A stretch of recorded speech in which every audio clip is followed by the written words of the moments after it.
Hey, c'est Jade et dans cette vidéo, je vais te parler du vrai ou faux suivant. Donc on a une constante c qui appartient au réel, qui est strictement plus petit que moins 16, et on nous demande si l'ensemble E, qui est l'ensemble des xy tels que moins 25x carré moins 15y carré, et entre 1 euh, et c est ouvert. Donc il faut répondre par vrai ou faux. Donc voilà, je te laisse réfléchir à la question et je reviens juste après pour la correction. Donc on passe maintenant à la correction. Alors je vais d'abord prendre l'inégalité initiale et multiplier par moins 1. Donc je me retrouve avec moins 1 ici et du moins c en ayant changé l'ordre de l'inégalité. Ensuite on se rend compte que aussi que x carré et y carré, comme c'est des termes qui sont positifs, 25x carré plus 15y carré est plus grand ou égal à 0. Donc forcément qu'on va prendre cette inégalité-là et pas le moins 1, puisque c'est plus précis. Donc, on se retrouve avec 25x carré plus 15y carré qui est entre 0 et moins c cette fois-ci, et non pas moins 1 et moins c. Ensuite, je vais diviser par moins c.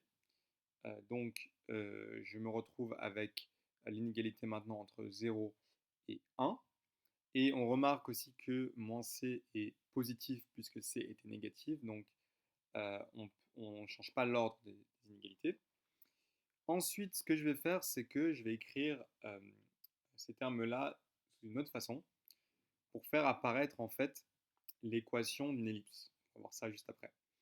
Donc, je me retrouve avec ces termes-là en vert que je vais renommer A et ce terme-là en bleu que je vais renommer B, en fait, que j'ai trouvé en mettant au carré. Donc, si on met une racine au carré, si ce qu'il y a dans la racine est positif, donc ça va rien changer. Donc, je me retrouve avec l'équation ou l'inégalité x sur a au carré plus y sur b au carré entre 0 et 1.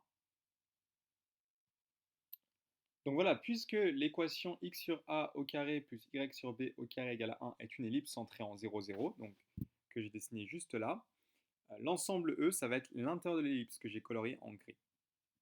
Et l'intérieur de l'ellipse, on sait que, donc c'est l'intérieur de l'ellipse sans le bord, on sait que c'est un ouvert, donc la réponse, c'est vrai.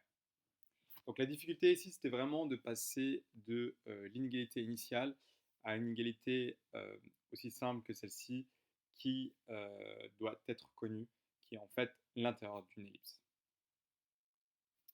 Donc voilà, si tu as aimé cette vidéo, n'hésite pas à liker et à t'abonner. On se voit très très bientôt pour une nouvelle vidéo.